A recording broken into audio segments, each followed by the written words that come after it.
તો ચાલો આજે આપણે કરવાના છીએ કિચનની એકદમ ક્વિકવાળી સફાઈ કે જે બારથી જ આપણે એકદમ ક્લીન કરવાના છીએ. એકદમ ડીપ ક્લીન નથી કરવાની, કેમ કે અમે નવા ઘરમાં રહેવા આવ્યા એને 1 જ મહિનો થયો છે, એટલે જે પણ બહારથી ગંદુ થયું છે થોડું ઘણું એ હું સાફ કરવાની છું. આમ તો માસી બપોરે કરતા જ હોય છે, પણ ચીમની વગેરે એ બધું છે એ ડેઈલી આપણે ન ક્લીન કરતા હોય, એટલે મેં ચીમનીની અંદરની જે આ પેટી જેવું હતું એ નીકાળીને સાફ કર્યું છે. અને જે આ ઢાંકણું ખોલ્યું ને તો ત્યાં અંદર થોડું ઘણું બધું ઓઇલી હતું, એટલે એ મસ્ત એકદમ ક્લીન કરી નાખ્યું છે. એની સાથે ગેસ પણ ખરાબ થયો હતો, એટલે ગેસ પણ મેં એકદમ પ્રોપર સાફ કરી નાખ્યો છે.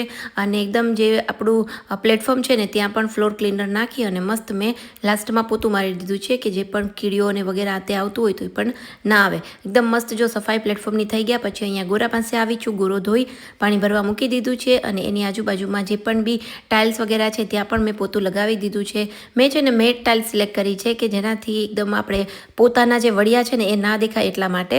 તો આ વિડીયો ગમ્યો હોય તો વિડીયોને લાઇક, શેર, ચેનલ સબસ્ક્રાઈબ જરૂરથી કરજો.